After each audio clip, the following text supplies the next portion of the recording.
Hello everyone. So this is going to be a different style video. I've never tried making a video essay before, but I'm making it for my capstone project for my communications major in college. I am also a little sick right now, so if my voice sounds different, that's why. Unfortunately, I don't have time to wait until I'm well again to record, so we'll see how it goes. Anyways, without further ado, let's get into the video. What are fighting games? Fighting games have been some of the most influential multiplayer games ever made. Some of the most recognizable and famous esports clips have been from fighting game tournaments, such as EVO. One question many people have is, what type of games are considered fighting games? A fighting game is usually defined as a game where two players face off against each other in some form of combat.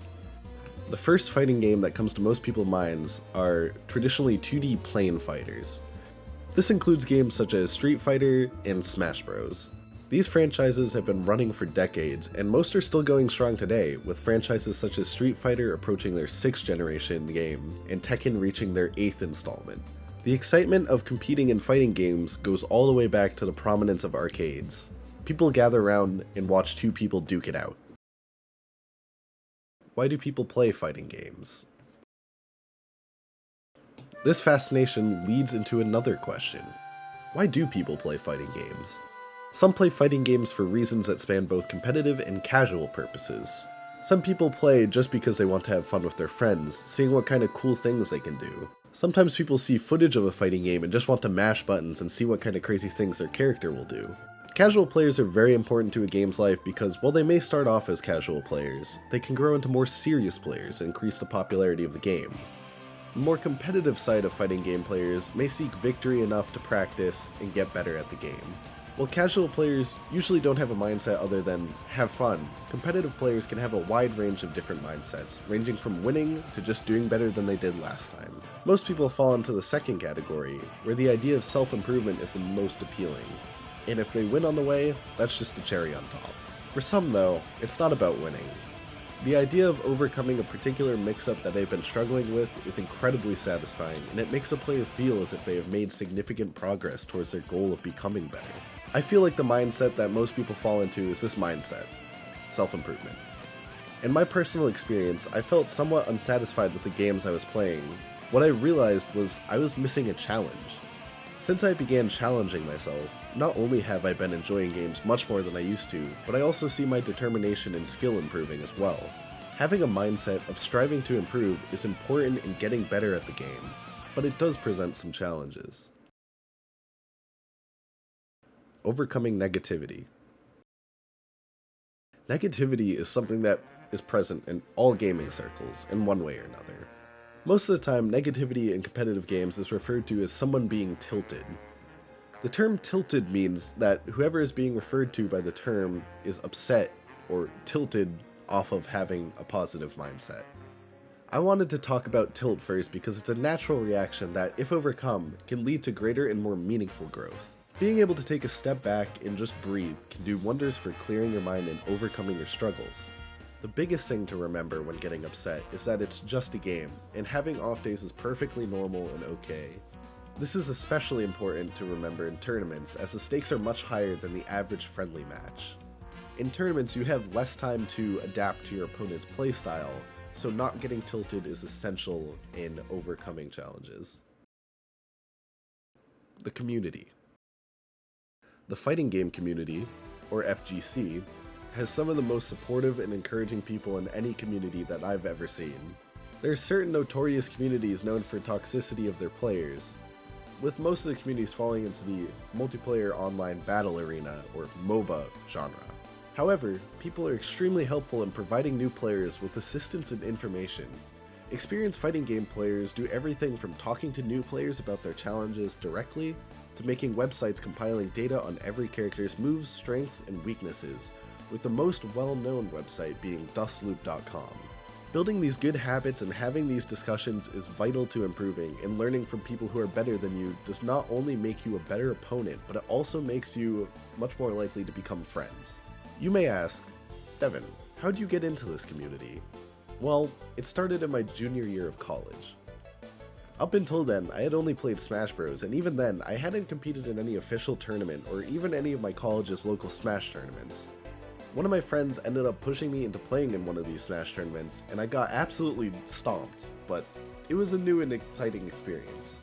Now, this particular friend was also heavily into Smash Bros, and neither of us had played any other fighting games. Then the next week's tournament was something I hadn't played before, Dragon Ball FighterZ.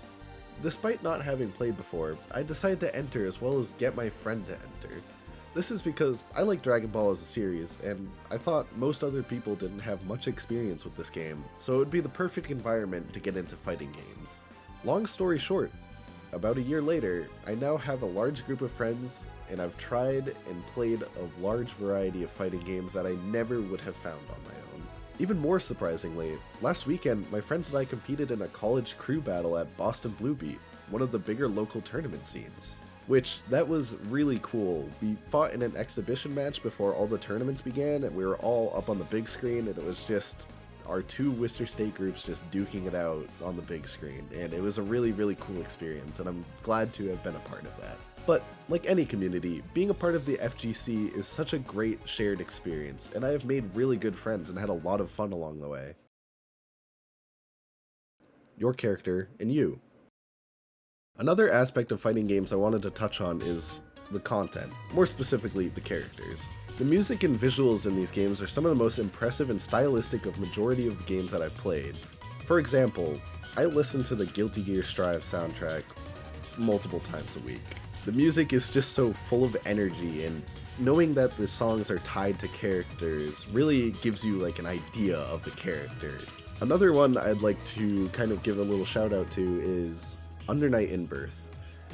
That music is really, really good, and pretty much every track in that game is really well thought out, and it makes the game fun to play. However, the character designs in this genre are the most interesting and unique of any other genre. For example, how about a freakishly tall doctor that uses a giant scalpel as a weapon and is as funny as he is absolutely terrifying? Or, how about a short girl that has the ability to control ocean wildlife at her will and wields a giant anchor as a weapon? Which, side note, that is my first fighting game main that wasn't Smash Bros. I think Mei is a really cool character. Just wanted to put that in there. But, alright, fine. I'll talk about a character that isn't from Guilty Gear. One of my favorite examples to use when showing how unique fighting game characters can be is Big Band, a character from Skullgirls. Not only is Big Band a huge reference to jazz music as a whole, and the big band style of music, but he is an ex-police member who was brutally beaten and left for dead, but then turned into essentially a cyborg human using cybernetics in the shapes of instruments that he also uses as weapons. I know that's a lot to take in, but seeing him in action, it just makes me smile. The point I'm trying to make is that there are many characters that have interesting and compelling backstories, and most people end up playing who they think looks cool or who feels cool to play. The biggest piece of advice I would have for choosing your character in a game is choose whatever character looks coolest to you. It doesn't matter how good or bad they are because you're still getting into the game and you're playing a character you like, and that's pretty much all that matters. Even characters that are seen as the weakest characters in games can still win tournaments. It's all about the mindset. So go wild. Many of these characters become representative of the people that play them, tying the character you play to your perception in the community. Basically, what I mean by this is, whoever you main in these games, your character with your specific set of colors, they kind of become your banner, or like your mark, your calling card, something of that sort. People will see a character with a specific set of colors on, and especially in our friend group, I know, we immediately think of who plays that character. So it's kind of like your character becomes a part of you, is what I'm trying to say. However, because of the diverse characters in these fighting games, there's a large amount of representation as well. The first character that comes to mind is Bridget from the Guilty Gear series, who in the most recent game was established as transgender. That is great, because so many people are drawn towards her character and feel like they're being represented. I know personally a lot of trans people who play Bridget because they're just so happy that they have a character like them in the game. However, well, that, and she's also just a cool character in general. I mean, who wouldn't want to fight as someone who uses rollerblades and yo-yos as weapons?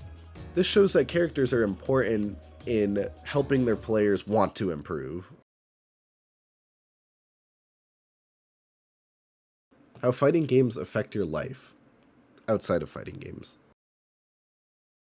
Now you may think fighting games are cool and all, but they're just a hobby, right? Well, the answer is yes. Yes, because fighting games are meant to be fun, and they're sort of similar to playing a sport. Just like how you improve your physical and mental attributes by playing a sport, you can also do it through fighting games. Fighting games require a level of dedication to master that most people just don't have the drive for. I'm not going to sugarcoat it. Fighting games are hard. But that determination to become better and learn from your mistakes is not only applicable to playing fighting games, but also to life in general. The difference is that fighting games are significantly more fun than managing your finances. Jokes aside, the determination to improve is a tool that is extremely powerful and difficult to cultivate. But like anything else that is new or challenging, partaking in that challenge is necessary to grow as a person. Over this past year, I have been reflecting on these newfound experiences, both great moments and difficult ones, and I have come to some conclusions. I notice that now, I approach things differently. I tend to think more critically about how to resolve problems that I'm having. When you play fighting games, not only are you picking apart your opponent's defense, but you're also thinking critically and coming up with strategy to get your desired result. When you're playing against a friend and learning how to counter something you're struggling with, you're more or less doing the same thing as working on a school assignment. Personally, I used to struggle with giving up too quickly. If something was challenging, I would tell myself that I wasn't good enough to complete whatever it was I was struggling with and move on.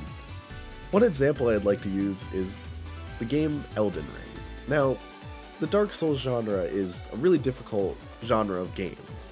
However, I pretty much made it to the end of Elden Ring the year it came out after, and that's something I would not have been able to do if I had not been playing fighting games. But pretty much, now I'm actively trying new things and challenging myself, and it's been a lot of fun.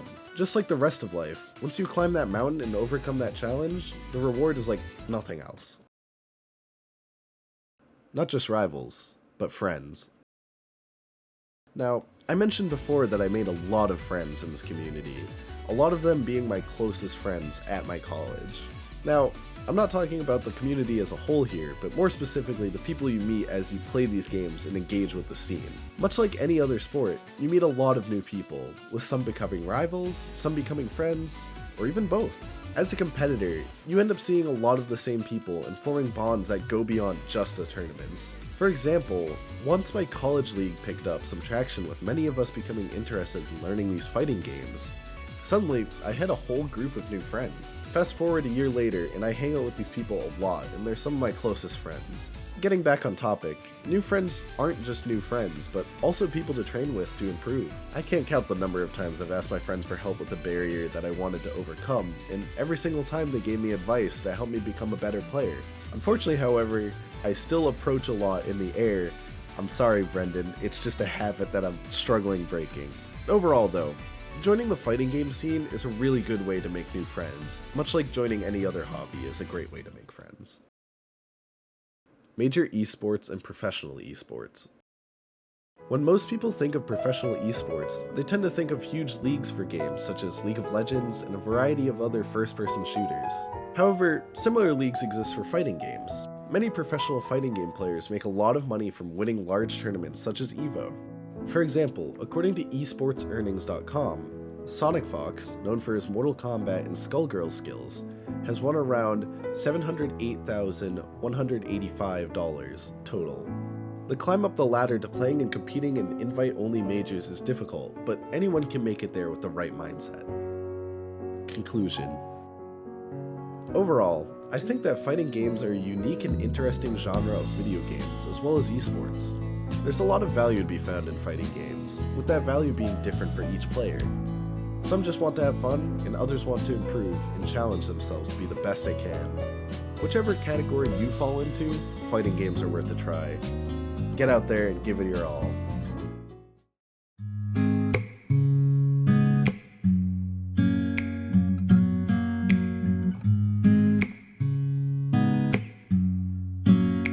Nothing more I say now. changed by words. Nothing changes anything.